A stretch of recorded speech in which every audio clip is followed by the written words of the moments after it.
आम और बच्चे। गौतम बुद्ध किसी उपवन में विश्राम कर रहे थे। तभी बच्चों का एक झुंड आया और पेड़ पर पत्थर मारकर आम गिराने लगा। एक पत्थर बुद्ध के सर पर लगा और उससे खून बहने लगा। बुद्ध की आंखों में आंसू आ गए। बच्चों ने देखा तो भयभीत हो गए। उन्हें लगा कि अब बुद्ध उन्हें भला बुरा कहेंगे। बच्चों ने उनके चरण पकड़ लिए और उनसे क्षमा याचना करने लगे। उनमें से एक बच्चे ने कहा, हमसे बड़ी भूल हो गई है, मेरी वजह से आपको पत्थर लगा और आपके आंसू आ गए। इस पर बुद्ध ने कहा, बच्चों, मैं इसलिए दुखी हूँ कि तुमने आम के पेड़ पर पत्थर मारा तो पेड़ ने बदले में तुम्हें मीठे फल दिए, लेकिन मुझे मारने पर मैं तुम्हें सिर्फ भय दे सका। परिश्रम के साथ धैर्य भी। एक बार भगवान बुद्ध अपने अनुयायियों के साथ किसी गांव में उपदेश देने जा रहे थे। उस गांव से पूर्वी मार्ग में उन लोगों को जगह जगह बहुत सारे गड्ढे खुदे हुए मिले।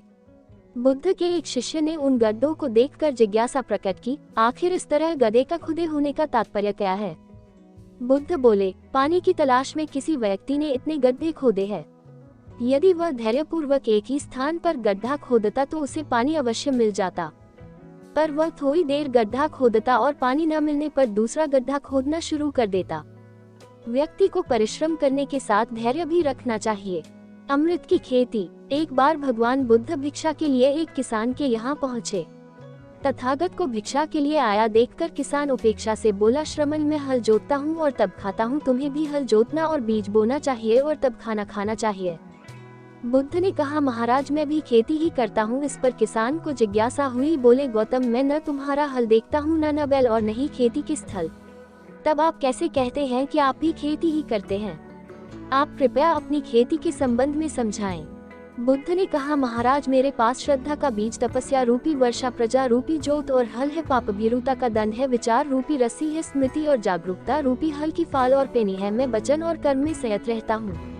मैं अपनी इस खेती को बेकार घास से मुक्त रखता हूँ और आनंद की फसल काट लेने तक प्रयत्नशील रहने वाला हूँ। अप्रमाद मेरा बैल है जो बाधाएं देखकर भी पीछे मुंह नहीं मोड़ता है, वो मुझे सीधा शांति धाम तक ले जाता है। इस प्रकार मैं अमृत की खेती करता हूँ। मृत्यु के उपरांत क्या? एक बार बुद्ध से मलुक्य पुत्र ने पूछा, भगवान आपने आज तक ये नहीं बताया कि मृत्यु के उपरांत क्या होता है। उसकी बात सुनकर बुद्ध मुस्कुराए। फिर उन्होंने उससे पूछा, पहले मेरी एक बात का जवाब दो। अगर कोई व्यक्ति कहीं जा रहा हो और अचानक कहीं से आकर उसके शरीर में एक विषबुझा बाण घुस जाए तो उसे क्या करना चाहिए? पहले शरीर में घुसे बाण को हटाना ठीक रहेगा या फिर देखना कि बाण किधर से आया है और किसे लक्ष्य कर मारा गया है? मलुक्य पुत्र ने कहा, पहले तो शरीर में घुसे बाण को तुरंत निकालना चाहिए, अन्यथा विष पूरे शरीर में फैल जाएगा। बुद्ध ने कहा, बिल्कुल ठीक कहा तुमने। अब ये बताओ कि पहले इस जीवन के दुखों के निवारण का उपाय किया जाए या मृत्यु की बाद की बातों के बारे में सोचा जाए? मलुक्य पुत्र अब समझ चुका था और उसकी जिज्ञासा शांत हो गई। बुद्ध ने कहा, सबका हित करो। एक दिन एक व्यक्ति बुद्ध के पास पहुंचा। वो बहुत अधिक तनाव में था। अनेक प्रश्न उसके दिमाग में घूम घूम कर उसे परेशान कर रहे थे, जैसे आत्मा क्या है, आदमी मृत्यु के बाद कहाँ जाता है, सृष्टि का निर्माता कौन है, स्वर्ग नरक की अवधारणा कहाँ तक सच है और ईश्वर है या नहीं। उसे इन प्रश्नों के उत्तर नहीं मिल रहे थे। जब वह बुद्ध के पास पहुंचा तो उसने देखा कि बुद्ध को कई लोग घेर कर बैठे हैं। बुद्ध उन सभी के प्रश्नों व जिज्ञासाओं का समाधान अत्यंत सहज भाव से कर रहे हैं। काफी देर तक ये क्रम चलता रहा, किंतु बुद्ध धैर्यपूर्वक हर एक को संतुष्ट करते रहे। बेचारा व्यक्ति वहाँ का हाल देखकर परेशान हो गया। उसने सोचा कि इन्हें दुनियादारी के मामलों में पड़ने से क्या लाभ, अपना भगवत भजन करें और बुनियादी समस्याओं से ग्रस्त इन लोगों को भगाएं। किंतु बुद्ध का व्यवहार देखकर तो ऐसा लग रहा था मानो इन लोगों का डैक उनका अपना डैक है। आखिर उस व्यक्ति ने पूछ ही लिया, महाराज आपको इन सांसारिक बातों से क्या लेना देना? बुद्ध बोले, मैं ज्ञानी नहीं हूँ और इंसान हूँ। वैसे भी वह ज्ञान किस काम का जो इतना घमंडी और आत्मकेंद्रित हो कि अपने अतिरिक्त दूसरे की चिंता ही न कर सके। ऐसा ज्ञान तो अज्ञान से भी बुरा है। बुद्ध की बातें सुनकर व्यक्ति की उलझन दूर हो गई। उस दिन से उसकी सोच व आचरण दोनों बदल गए। कथा का सार यह है कि ज्ञान तभी सार्थक होता है जब वह लोक कल्याण में संलग्न हो। भरतलाल शर्मा। बुद्ध ने युवक को सत्संग का महत्व समझाया। महात्मा बुद्ध एक गांव में ठहरे हुए थे। वे प्रतिदिन शाम को वहां पर सत्संग करते थे। भक्तों की भीड़ होती थी क्योंकि उनके प्रवचनों से जीवन को सही दिशा बोध प्राप्त होता था। बुद्ध की वाणी में गजब का जादू था। उनके शब्द श्रोता के दिल में उतर जाते थे। एक युवक प्रतिदिन बुद्ध का प्रवचन सुनता था। एक दिन जब प्रवचन समाप्त हो गए तो वह बुद्ध के पास गया और बोला, महाराज, मैं काफी दिनों से आपके प्रवचन सुन रहा हूँ, किंतु यहाँ से जाने के बाद मैं अपने गृहस्थ जीवन में वैसा सदाचरण नहीं कर पाता जैसा यहाँ से सुनकर जाता हूँ। इससे सत्संग के महत्व पर शंका भी होने लगती है। बताए, मैं क्या करूँ? बुद्ध ने युवक को बांस की एक टोकरी देते हुए उसमें पानी भरकर लाने के लिए कहा। युवक टोकरी में जल भरने में असफल रहा। बुद्ध ने ये कार्य निरंतर जारी रखने के लिए कहा। युवक प्रतिदिन टोकरी में जल भरने का प्रयास करता, किंतु सफल नहीं हो पाता। कुछ दिनों बाद बुद्ध ने उससे पूछा, इतने दिनों से टोकरी में लगातार जल डालने से क्या टोकरी में कोई फर्क नजर आया? उद्धरण चिन्ह। युवक बोला, एक फर्क जरूर नजर आया है। पहले टोकरी के साथ मिट्टी जमा होती थी, अब वह साफ दिखाई देती है। कोई गंदगी नहीं दिखाई देती है और इसके छेद पहले जितने बड़े नहीं रह गए, वे बहुत छोटे हो गए हैं। तब बुद्ध ने उसे समझाया, यदि इसी तरह उसे पानी में निरंतर डालते रहोगे तो कुछ ही दिनों में ये छेद फूलकर बंद हो जाएंगे और टोकरी में पानी भर पाओगे। इसी प्रकार जो निरंतर सत्संग करते हैं, उनका मन एक दिन अवश्य निर्मल हो जाता है। अवगुणों के छिद्र भरने लगते हैं और गुणों का जल भरने लगता है। युवक ने बुद्ध से अपनी समस्या का समाधान पा लिया।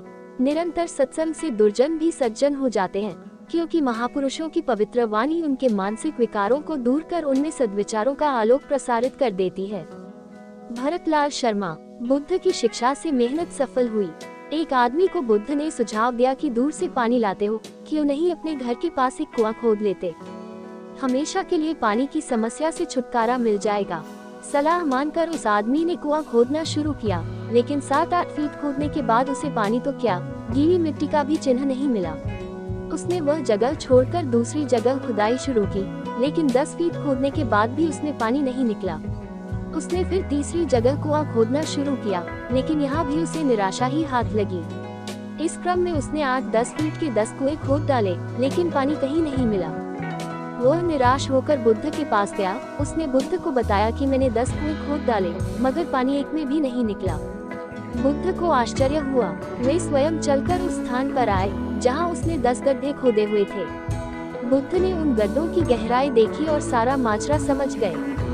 फिर वे बोले, 10 कुएं खोदने की बजाय एक कुएं में ही तुम अपना सारा परिश्रम लगाते तो पानी कब का मिल गया होता। तुम सब गड्ढों को बंद कर दो, केवल एक को गहरा करते जाओ, पानी निकल आएगा। उसने बुद्ध की बात मानकर ऐसा ही किया। परिणाम स्वरूप कुआं पूर्ण होते ही पानी निकल आया। सबने भगवान बुद्ध की जय जयकार की। भरतलाल शर्मा। बुद्ध के ज्ञान से सेठ ने पाया सुख। धनवा सेठ के पास 7 पुश्तों के पालन पोषण जितना धन था। उसका व्यापार चारों तरफ फैला हुआ था, किंतु फिर भी उसका मन अशांत रहता था। कभी धन की सुरक्षा की चिंता, तो कभी व्यापारिक प्रतिस्पर्धा में आगे निकलने का तनाव। चिंता और तनाव के कारण वह अस्वस्थ रहने लगा। उसके मित्र ने उसकी गिरती दशा देखी तो उसे बुद्ध के पास जाने की सलाह दी। सेठ बुद्ध के पास पहुंचा और अपनी समस्या बताई। बुद्ध ने उसे सांत्वना देते हुए कहा, तुम घबराओ मत, तुम्हारा कष्ट अवश्य दूर होगा, बस तुम यहाँ कुछ दिन रहकर ध्यान किया करो। बुद्ध के कहे अनुसार सेठ ने रोज ध्यान करना शुरू कर दिया, किंतु सेठ का मन ध्यान में नहीं लगा। वह जैसे ही ध्यान करने बैठता, उसका मन फिर अपनी दुनिया में चला जाता। उसने बुद्ध को ये बात बताई, किंतु बुद्ध ने कोई उपाय नहीं बताया। थोड़ी देर बाद जब सेठ बुद्ध के साथ वन में सांकालीन भ्रमण कर रहा था, तो उसके पैर में एक कांटा चुभ गया। वह दर्द के मारे कराहने लगा। बुद्ध ने कहा, बेहतर होगा कि तुम जी कड़ा कर कांटे को निकाल दो, तब इस दर्द से मुक्ति मिल जाएगी। सेठ ने मन कड़ा कर कांटा निकाल दिया, उसे चैन मिल गया। तब बुद्ध ने उसे समझाया, ऐसे ही लोभ, मोह, क्रोध, घमंड व द्वेष के कांटे तुम्हारे मन में गड़े हैं। जब तक अपने मन की संकल्प शक्ति से उन्हें नहीं निकालोगे, अशांत ही रहोगे। सेठ का अज्ञान बुद्ध के इन शब्दों से दूर हो गया और उसने निर्मल हृदय की राह पकड़ ली। अपनी कुप्रवृत्तियों से मुक्ति के लिए संकल्पबद्धता अनिवार्य है। जब तक व्यक्ति दृढ़ निश्चय न कर ले, वह अपनी गलत आदतों से मुक्त नहीं हो सकता। भरतलाल शर्मा। बुद्ध की शिक्षा से गांव का उद्धार हुआ। एक युवक ने बुद्ध से आकर कहा, मेरा गांव अशिक्षित है, मैं अपने परिवार से झगड़ कर थोड़ा बहुत पढ़ पाया हूँ, आगे और पढ़ना चाहता हूँ, किंतु सभी रोक रहे हैं। घर के लोग सोचते हैं कि खेती में खूब पैसा है और उसके लिए किसी शिक्षा की आवश्यकता नहीं है। यही सोच गांव वालों की भी है। कृपया आप मेरे गांव चलकर वहां शिक्षा का प्रसार करवाए। बुद्ध युवक की बात मानकर गांव आ गए। धर्मभीरू ग्रामीणों ने बुद्ध का सत्कार किया और रोज उनके प्रवचन सुनने आने लगे। बुद्ध जब भी शिक्षा का महत्व बताते, ग्रामीण विरोधी मत रखते। एक दिन एक महिला अपने 5 साल के बच्चे के लिए पूछने लगी कि उसे किस उम्र से शिक्षा दिलवाएं। तब बुद्ध ने समझाया कि तुम्हें तो 5 वर्ष पूर्व उसकी शिक्षा शुरू कर देनी थी। उसे क्या खाना है, क्या नहीं, कैसे वह क्या बोलना है आदि बातें शुरू से सिखाओगी, तभी तो वह अपना उचित ख्याल रख सकेगा। बुद्ध की यह बात महिला सहित सभी ग्रामीणों को समझ में आ गई। उन्होंने अपने बच्चों को विद्यालय भेजना शुरू किया। ये समय वर्षा का था। युवक ने लोगों को जल संग्रहण की तकनीक बताई। अधिकांश ने उपहास किया, किंतु युवक अपना काम करता रहा। बुद्ध का सहयोग प्राप्त था, इसलिए किसी ने उसका खुलकर विरोध नहीं किया। जब गर्मी में भीषण जल संकट के कारण फसलें सूखने लगी, तो युवक ने कुएं खुदवाए, जिनमें जल संग्रहण की तकनीक के कारण खूब पानी निकला। ग्रामीण अब शिक्षा का महत्व समझ चुके थे। धीरे धीरे संपूर्ण गांव शिक्षित हो गया। ज्ञान हर उम्र में अर्जित किया जा सकता है। यही ज्ञान हमें जीवन में आने वाली समस्याओं के समाधान की राह सुझाता है।